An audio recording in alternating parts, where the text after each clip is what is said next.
দাউদ নবী সন্তানদেরকে ডাক দিয়া বলেন, এর সন্তান বলো কোন জিনিস আল্লাহ তাআলা বিনা খুঁটির দ্বারা তারপর ঝুলন্ত অবস্থায় রেখে দিল।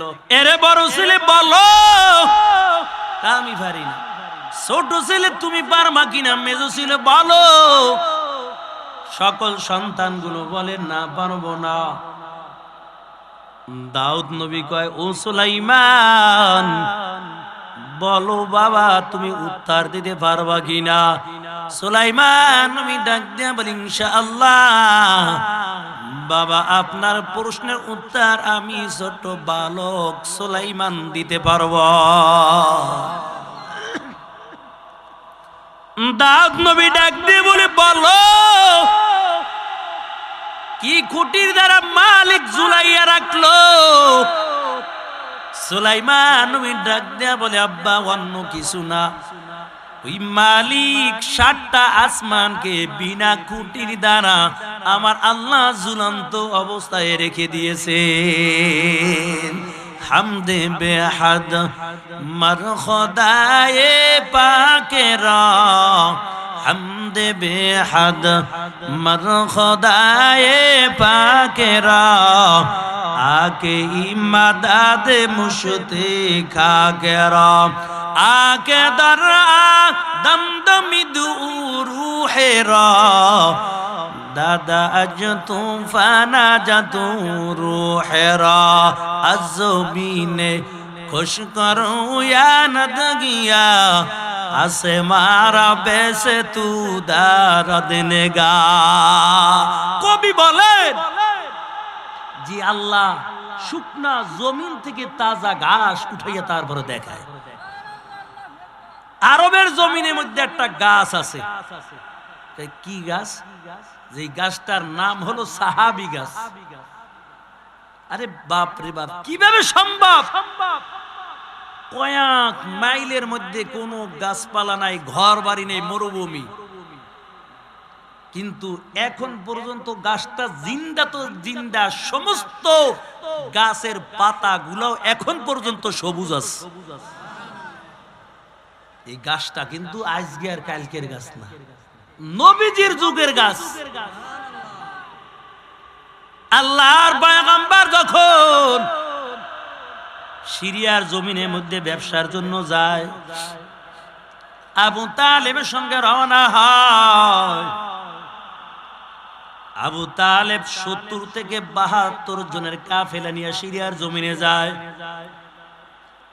আপনার আমার নবী এতিম নবী তখন ছোট বালক, আমার নবীর বয়স তখন মাত্র 12 বছর। কিন্তু নবীর ভবিষ্যৎবাণী শোনানোর পর একজন ইহুদি আমার নবীর চেহারা দেখার জন্য বড় পাগল ভাড়া। হায় রে, তাওরাত কিতাব খুলে খুলে দেখলাম এই নবীর নামটা, জাবুরের মধ্যেও দেখা যায় এই নবীর নামটা, ইনজিলের মধ্যেও দেখা যায় এই নবীর নাম। আমার জীবদ্দশায় যদি 2টা চক্ষু নিয়ে একবার দেখতে পারতাম, আমার জীবন বড় ধন্য হয়ে যাইত। ইহুদি বাদী একটা তাঁবু টানাইল। আরব থেকে সিরিয়ার জমিনে যাওয়ার পথ, যে রাস্তা দিয়া যাইতো মানুষগুলো ব্যবসার জন্য, ওই পথিমধ্যে একটা তাঁবু টানাইয়া রাখলেন। ইহুদি পাতি তাওরাত কিতাব খুলে খুলে দেখেন নবীর বয়স যখন 12 বছর হবে, এই রাস্তা দিয়া সিরিয়ার জমিনে ব্যবসা করার জন্য যাবে। এই জন্য পথিমধ্যে তাঁবু টানাইল।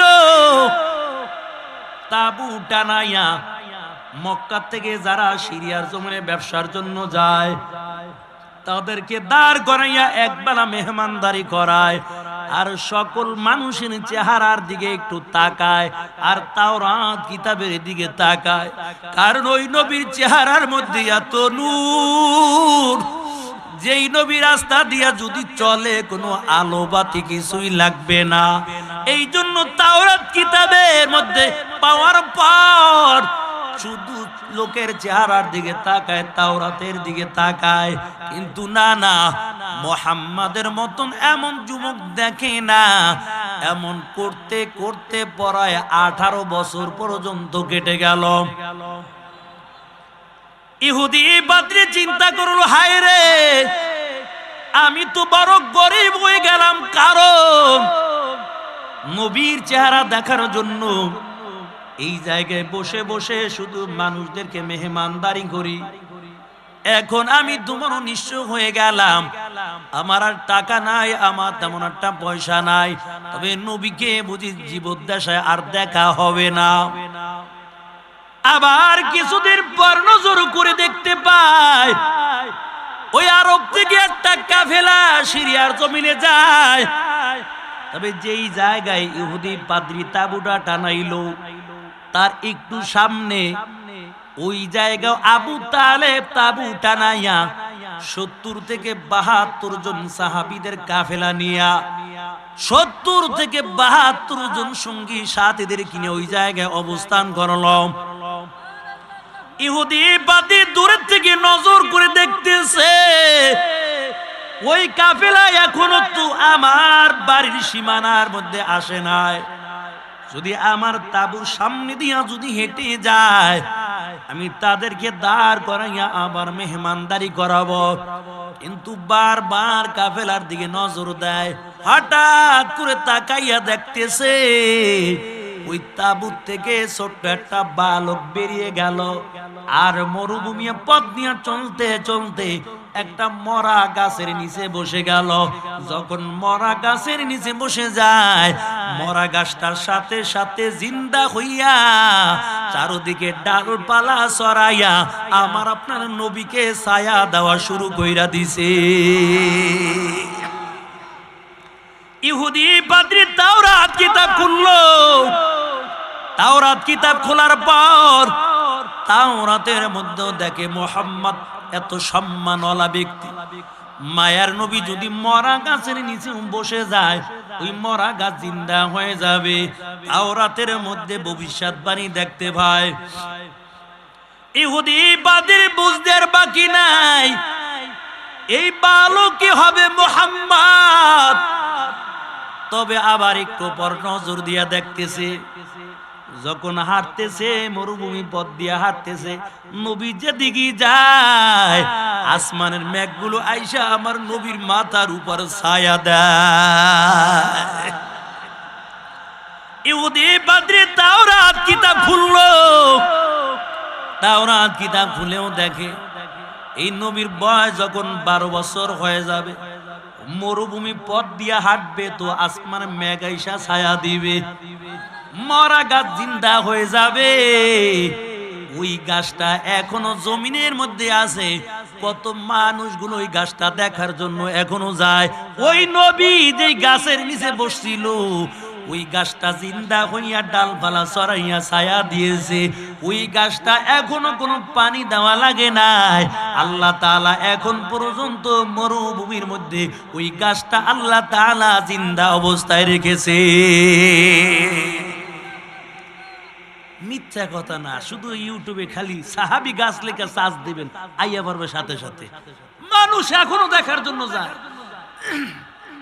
কোন ঘর বাড়ি নাই, মরুভূমি, কিন্তু আল্লাহ তাআলা গাছটা জিন্দা রাখছে। এরা নবীর উম্মতের দল। ইহুদি পাদ্রী তাওরাত কিতাব খুললো। উম্মতের দল। আবু তালেব বড় অবাক হয়ে গেল। কই কি ব্যাপার, আমার নাম বলে দিল, আমার ভাতিজা মুহাম্মাদের নামটাও বলে দিল।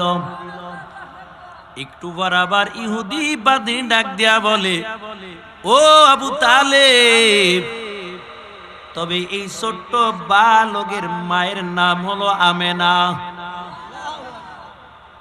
বাবার নাম বলে দিল, দাদার নাম বলে দিল। এই বালকের বয়স হলো 12 বছর। এই বালকের মাও নাই, বাবাও নাই। এই ছোট্ট বালক দুনিয়ার জমিনে আইসা তার বাবার চেহারাটা দেখতে পারে নাই। 6 বছর কালে মা দুনিয়া থেকে বিদায় হয়ে গেল। আবু তালেব ডাক দিয়ে বলে, কেমন করে তুমি বলছো? মক্কা থেকে শত শত মাইল দূর, তুমি কেমন করে সবকিছু বলে দিলা? ইহুদি পাদ্রী ডাক দিয়া বলে, আবু তালেব, কাকে তুমি সঙ্গে করে আনছো তোমার খবর নাই। তোমার ঘরের মধ্যে আসমানের তারকা নাজিল হয়ে গেছে, তোমার কোনো খবর নাই। কয়টা আবার তুমি কি বলো? ইহুদি পাদ্রী কয়, আমি বলি না, স্বয়ং আল্লাহ জানাইয়া দিছে। এ আবু তালেব, এই বালককে নিয়ে সিরিয়ার জমিনে যাইবা না, কারণ সিরিয়ার জমিনের মধ্যে বড় বড় তাওরাত কিতাবের বড় বড় পণ্ডিত শিক্ষিত লোকগুলো বসে আছে। নবীর ভবিষ্যৎবাণীগুলো তাওরাতের মধ্যে দেওয়া, ইনজিলের মধ্যে দেওয়া, জাবুরের মধ্যে দেওয়া। এই সিরিয়ার জমিনে যদি যাও, তাহলে তারা মুহাম্মদকে বন্দী করবে, শাস্তি দিবে। ও আবু তালেব, তুমি মুহাম্মদকে নিয়ে বাড়ি চলে যাও, মুহাম্মদকে নিয়ে সিরিয়ার জমিনের মধ্যে যাইবা না। আবু তালেব ডাক দিয়ে বলে, যত বছর ব্যবসার জন্য আসলাম ততবার ব্যবসায় লস হয়ে গেছে। আজকে 70 থেকে 72 জনের কাফেলা নিয়ে আসলাম। আজকেও যদি মালগুলো শহরের জমিনে বিক্রি করতে না পারি, আজকেও আমার ব্যবসার মধ্যে বড় লস হয়ে যাবে।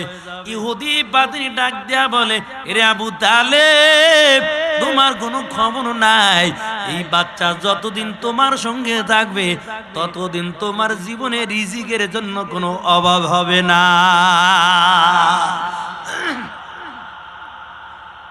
তাড়াতাড়ি মালগুলো প্রতিমধ্যে বিক্রয় করে চলে যাও। মালগুলো প্রতিমধ্যে বিক্রয় করে চলে গেল মক্কার জমিনে। কিন্তু যখন আবু তালেব কাফেলা নিয়ে চলতেছে, মায়ার নবীকে নিয়ে চলতেছে, ইহুদি পাদ্রী বারবার আমার নবীর চেহারার দিকে তাকায়। আবু তালেব আস্তে আস্তে করে চোখের আড়াল হয়ে যাইতেছে। আর ইহুদি পাদ্রী আমার নবীকে দেখার জন্য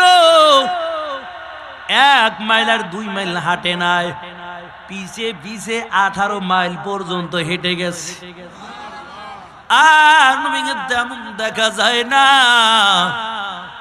এই জন্য একটা পাহাড়ে টিলার মধ্যে ইহুদি পাদ্রী বসে গেছে।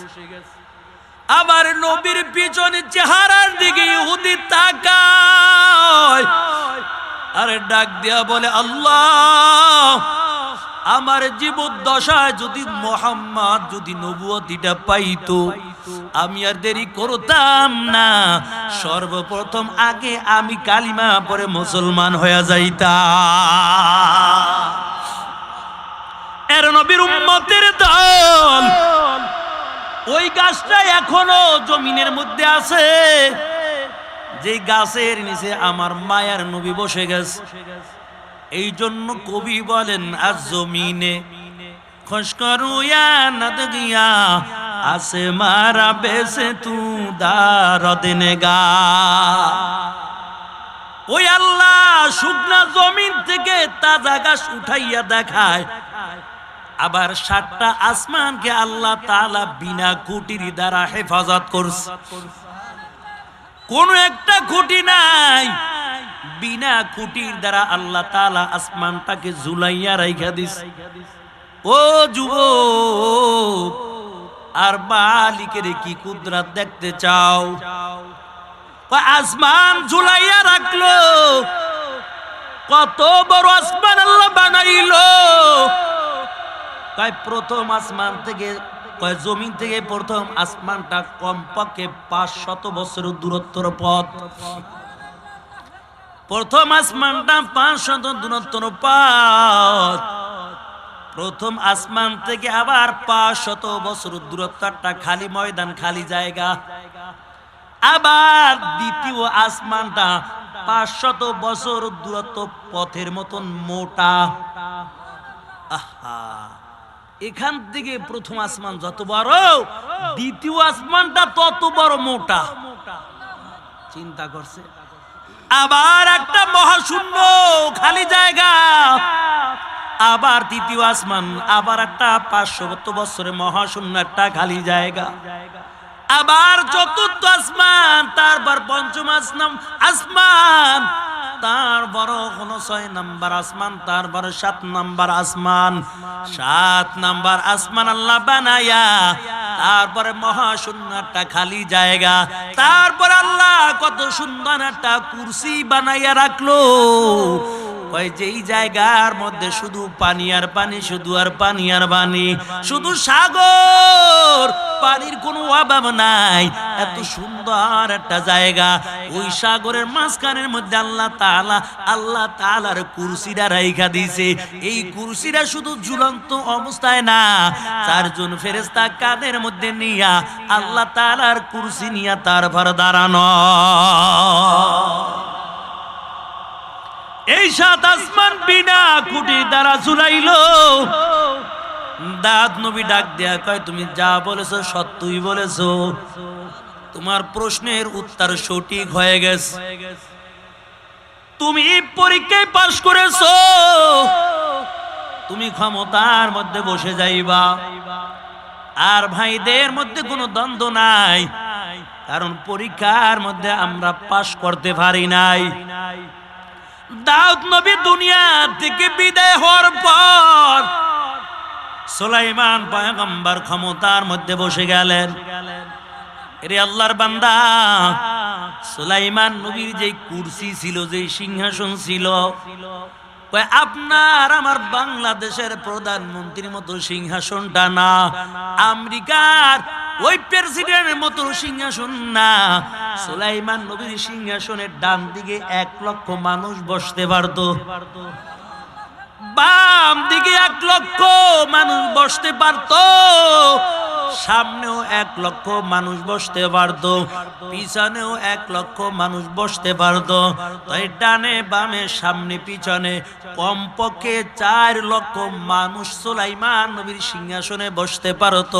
এই সিংহাসনটা এত বড়, কয় সুলাইমান নবী যখন কোথাও যাইতো এই সিংহাসনে চইরা তার ভরা যাইতো। এরে আল্লাহর বান্দা, এই সিংহাসন পাওয়ার পর আল্লাহ তাআলা বলেন, পয়গম্বর এই সিংহাসন আপনাকে আমি দান করে দিলাম, তবে কোথাও গেলে সিংহাসনে চড়ে তার ভরা যাবেন। আল্লাহর কাছে সুলাইমান নবী ডাক দেয়া বলে, মালিক এই সিংহাসন কেমন করে চালাইব? আয় আল্লাহ, এই সিংহাসন চালানোর জন্য তেল মোবিল কোথায় পাবো? আল্লাহ বলেন, নবী আমার, আপনার তেল মোবিল কিছুই লাগবে না, বিসমিল্লাহ বলে যেদিকে ইশারা করবে বাতাসের সাথে সাথে সিংহাসন ওই জায়গায় চলে যাবে। এত বড় সিংহাসন আল্লাহ দান করেছে। এটাই তখতে সুলাইমান। আমরা মনে করছিলাম একটা তক্তা মনে হয়, এই তক্তায় ঘুরে যাইতো। এত বড় সিংহাসন, কিচ্ছু লাগতো না, বিসমিল্লাহ বলে যেদিকে ইশারা করত এই সিংহাসন ওদিকেই চলে যাইত, বাতাসের সাহায্যে চলতো। এমন ক্ষমতা আল্লাহ তাআলা দান করেছে। শুধু তাই নয়, সুলাইমান নবীকে 3 জন ব্যক্তিকে আল্লাহ তাআলা তামাম পৃথিবীর বাদশাহী দান করেছে। তার মধ্যে হইতে একজন হলো পয়গম্বর সুলাইমান। তামাম দুনিয়ার বাদশাহী আল্লাহ তাআলা দান করেছেন। সুলাইমান নবী যখন উঠতো সিংহাসন নিয়ে, উপরে তো রৌদ্র পড়তো, সূর্যের তাপ লাগতো না, পাখিগুলো আইসা যাকে যাকে পাখি আইসা মাথার উপর ছায়া দেওয়া শুরু করে দিত। সুলাইমান নবীর 3টা বাহিনী ছিল, পাখি নিয়ে চলতো, জিন জাতি নিয়ে চলতো। জিনদেরকে নিয়ে এই জন্যই চলতো, যখন নামাজের সময় হয়ে যাইতো, ওই দেখেন আমার বাবা যান সন্ধ্যাবেলা ঘুমায়, ঘুমাইয়েন না হলে আমিও ঘুমাই যাব।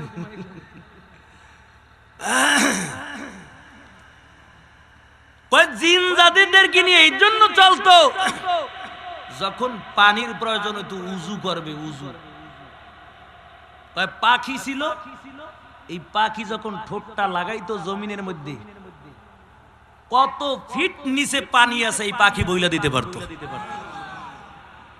চিন্তা করছেন? আর যখন বলতো এই জায়গায় এত ফিট নিচে পানি আছে, তখন পয়গম্বর সুলাইমান জিনদেরকে বলতো মাটি সরাও, পানি উঠাও, পানি উঠাইয়ে দিত, উজু করতো, উজু করে আল্লাহর হুকুম আদায় করত। এই জন্য পাখিদের কিনে চলতো, ঝাঁকে ঝাঁকে পাখিরা মাথার উপর ছায়া দেওয়া শুরু করছে। আর নবীর উম্মতের দল সিংহাসন নিয়ে চলতেছে, হঠাৎ করে সূর্যের আলো মাথার উপর রৌদ্র বইরে গেছে। সুলাইমান পয়গম্বর যখন সিংহাসনটা লেন করলেন, কে অনুপস্থিত বলো, কেন আমার মাথার মধ্যে রৌদ্র লেগে গেল? অনুপস্থিত কে আছে? আজকে যে দেখেন হুজুরেরা মাদ্রাসায় শিক্ষকেরা হাজিরা নেয়, হাজিরা খাতা আছে, নাম ডাকে, কই থেকে আনলো? ওই সুলাইমান নবীর থেকে, ওখান থেকে শিখছে। এই কে আসো? নামগুলো ডাকতেছে, অমুক পাখি আসো, ঈগল পাখি আসো, চড়াই পাখি আসো, লাব্বাইক, হুদুদ পাখি তুমি আসো। নাই, খবর নাই। কই হুদুদ, কই? হুদুদের কোনো খবর নাই। পুরা ঘটনা বলতে পারবো না, শুধু একটু টাচ দিয়া যাইতেছি। এরা নবীর উম্মতের দল। সুলাইমান নবীর মেজাজ বড় গরম, কারণ হুদুদ কই? হুদুদকে আমি কেন দেখি না? ঈগল কয় আমার একটু খালি অনুমতি দেন, গায়ে শক্তি আছে, ওই যেখানে আছে ওরে দৈরে আইনে ফাসরাম। সুলাইমান নবী কয় না, তোমারে বিচার করার ক্ষমতা দেই নাই, দেখো আমার হুদুদ কই? তবে আজকে হুদুদের যদি পাই ওর খবর আছে, আর কঠিন শাস্তি আছে, কঠিন বিচার হবে, এমন কি তার জবাই করবো। ঈগল পাখি উঠতেছে উঠতেছে, ঘুরতেছে ঘুরতেছে, হঠাৎ করে হুদুদের সঙ্গে দেখা। ডাক দিয়ে বলে, হুদুদ তোর আজকে খবর আছে? হুদুদ কয় কি লিগে খবর আছে? তুমি কই গেছিলা? সুলাইমান নবীর নাম ডাকছে, হাজিরা লইছে, তোমার পায় নাই, অনুপস্থিত। তোমার পায় নাই। সুলাইমান নবী রাগ, আজকে পুরো মেজাজ গরম। আজকে বলছে তোমার খবর আছে গেলে। আর কিছু কইছিনি? কয় কইছে। কয় কি কইছে? কয় যদি সঠিক উপযুক্ত যদি কোনো তথ্য না দিতে পারো অথবা অজুহাত না পেশ করতে পারো, তাহলে খবর আছে। আমরা যখন আগে স্কুলে যাইতাম, বলা ভাই নাই কইতো, এই তুই আজকে যাও না, আজকে হেডমাস্টার কি হয়েছে জানো? কালকে যাবি তো টেবিলে তাহলে মাথা ঢুকে তোমার বাইরিব। তাই স্কুলে যাই আগে কইতাম, স্যার আমার মা অসুস্থ ছিল, এই জন্য আইতে পারি নাই। তখন যখন দেখতো একটা জরুরত পেশ করছি, তখন আর ফিরাইতো না, মাফ করে দিত। সুলাইমান নবী উপযুক্ত যদি তথ্য না দেয়, অজুহাত পেশ করতে না পারে, তাহলে খবর আছে। হুদুদ কয় সুযোগটা আছে। হুদুদ আস্তে আস্তে করে সুলাইমান নবীর কাছে চলে গেল। সুলাইমান নবীর পাশে বসে দেখতেছে, সুলাইমান নবীর মেজাজ বড় গরম দেখা যায়। সুলাইমান নবী ডাক দিয়া কয় কই আছিলি, জলদি করে ক। কয় স্যার মাফ করে দিন। কয় কে কি হইছে? কয় আপনাকে আজকে আমি এমন একটা তথ্য দিব, যেই সংবাদ আপনি নবী হইয়াও জানেন না, এমন একটা সংবাদ আজকে আপনারে দিব। কয় তাই নাকি? কহ। সুলাইমান নবীর মেজাজটা আস্তে আস্তে একটু ঠান্ডা হইছে। কি তথ্য? আমি নবীও জানি না, কি খবর? হুদুদ ডাক দেয়া কয়, আমি আপনার মাথার উপর ছায়া দিতেছিলাম, হঠাৎ করে আমার বাল্যকালে আমার একটা বন্ধুর সঙ্গে আমার দেখা হয়ে গেল। আমার বন্ধু আমাকে নিয়ে যায়, আর এমন একটা জায়গায় গেলাম, এমন একটা রাষ্ট্রে চলে গেলাম, যেই রাষ্ট্রের মধ্যে একজন রাজত্ব চালায় তিনি হলেন একজন নারী, যার নাম হলো রানী বিলকিস।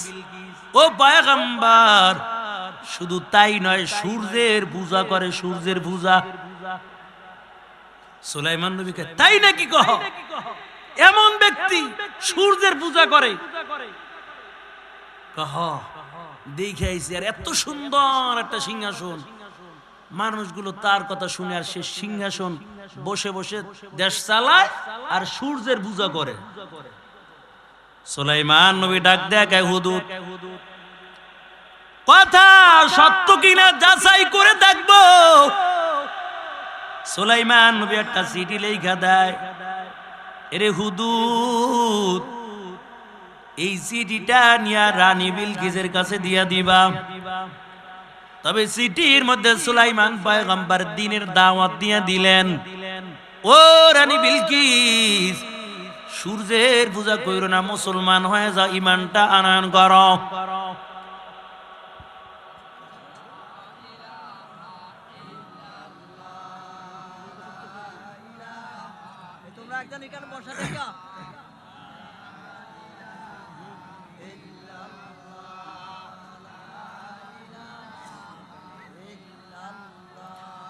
লা ইলাহা ইল্লাল্লাহ।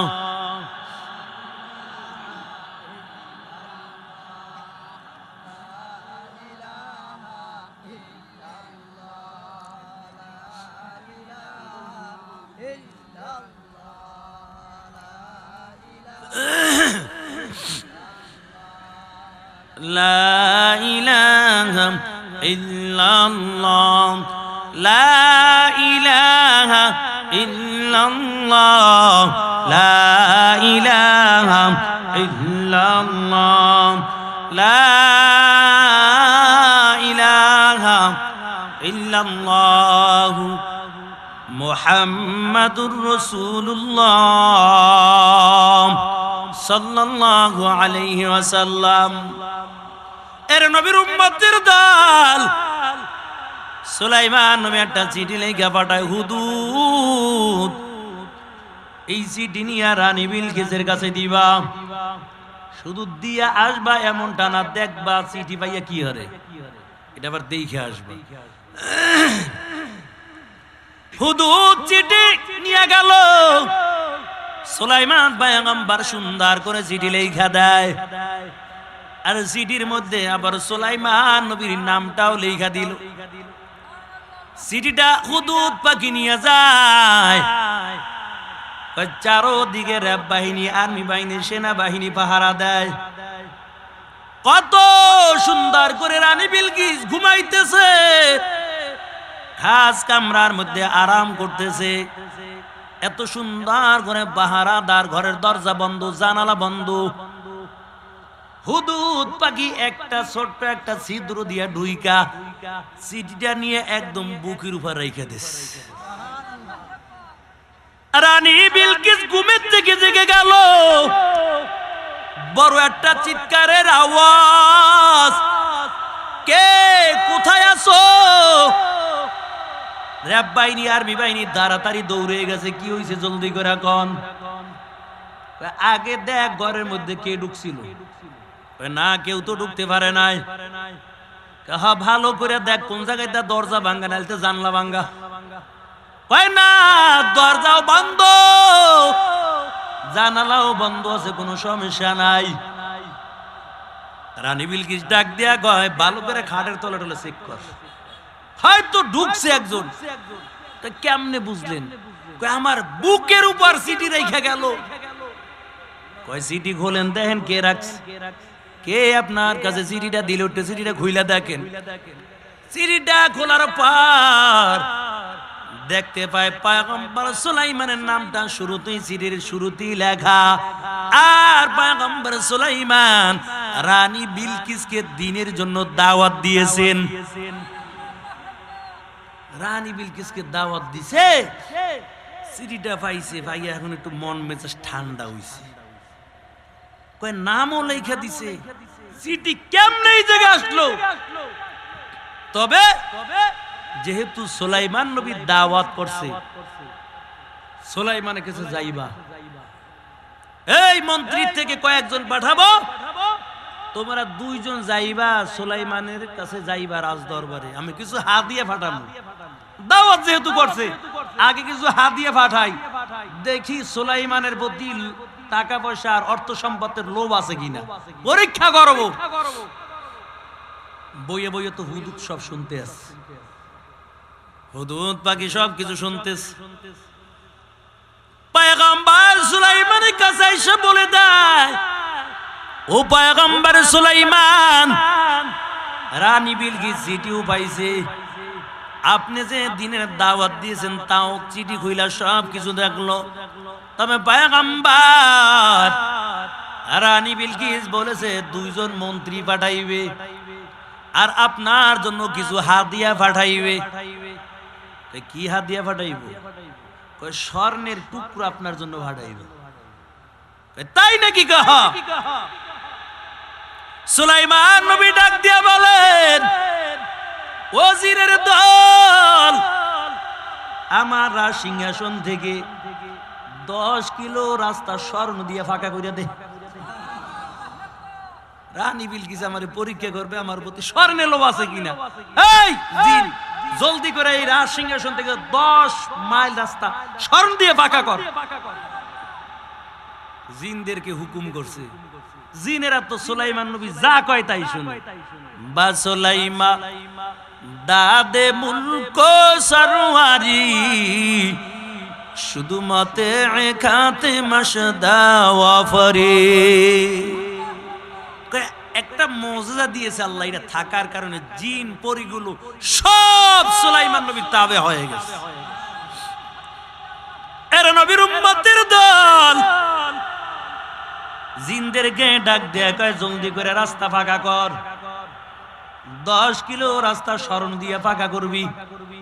শুধু তাই নাই, স্বর্ণের ইটাগুলো আবার রাস্তার আশেপাশে ফালাই রাখবি, স্বর্ণের ইটাগুলো ফালাইয়া রাখবি। এতটুকু ক্ষান্ত নয়, এলাকার গরু ছাগল যা আছে এই গরু দিয়া ইটের মধ্যে, স্বর্ণের ইটের মধ্যে আবার পায়খানা করাবি।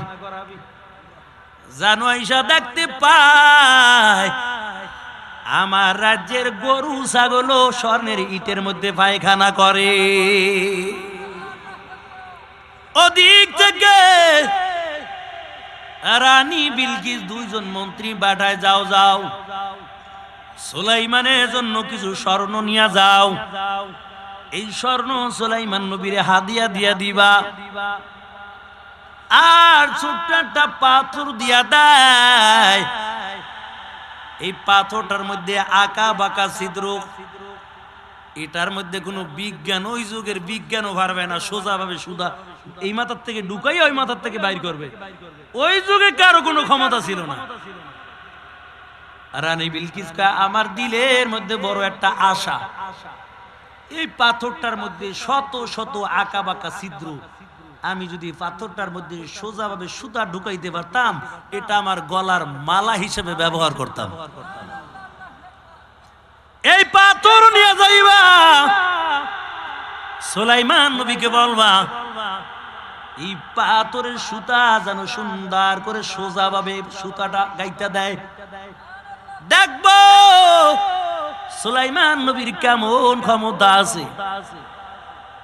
মন্ত্রী 2 জন আইছে, ম্যাপ দেখতেছে আর কত দূর আছে সিংহাসন সুলাইমান নবীর বাকি, আরো 15 কিলো বাকি আছে। চল সামনে চল। মন্ত্রী 2 জন সামনে আসতেছে, হাঁটতেছে হাঁটতেছে, আর কত কিলো বাকি। কিছু দূর আসার পর নজর করে দেখতে পাই একটা আর একটার গায়ে দেখ স্বর্ণের ইটা পড়ে রইছে। দেখতো এটা আসলে স্বর্ণ কিনা। একটা আর একটা পরে উঠাইয়া দেখে আসলে তো স্বর্ণ। এই এটা তো স্বর্ণ। তাই নাকি? কহ। সামনে আবার কিছু দূর গেছে, যাওয়ার পর এখন থেকে স্বর্ণ দিয়ে রাস্তা বান্ধানো। একটা আর একটারে কয় রানী বিলকিস অল্প একটু স্বর্ণ দিছে, এলে যাবি সুলাইমানের কাছে, আজকে খবর আছে। তবে চলো যা হাদিয়া দিছে তাই নিয়ে যাবো, নিয়ে সুলাইমান পয়গম্বর নিয়ে হাদিয়া দিব। সামনে চল। সামনে কিছু দূর যাওয়ার পর নজর দিয়া দেখতেছে এখন ইটের মধ্যে গরু ছাগল পায়খানা করে রাখছে। একটা আর একটা তোর স্বর্ণ তুই লিয়েন তার ভাগ বাড়া। যেই দেশের গরু ছাগল স্বর্ণের মধ্যে পায়খানা করে, তুই এইসব একটু স্বর্ণের টুকরা লইয়া এটা সুলাইমান নবীর দিবি, এটা তোর থতমা কাছেই মারবে। এই স্বর্ণ লই যাবি সুলাইমান নবীর কাছে। দেখো এখান থেকে কত কিলো রাস্তা, আর সিংহাসন বাকি আছে, আর কমপক্ষে 10 কিলো। ফালা তো স্বর্ণ, রানী বিলকিসের স্বর্ণ আর সুলাইমান নবীর কাছে নেওয়া লাগবে না। যেই দেশের রাস্তা পাকা করা স্বর্ণ দিয়া, যেই দেশের ইটের মধ্যে গরু ছাগল পায়খানা করছে স্বর্ণের ইটের মধ্যে,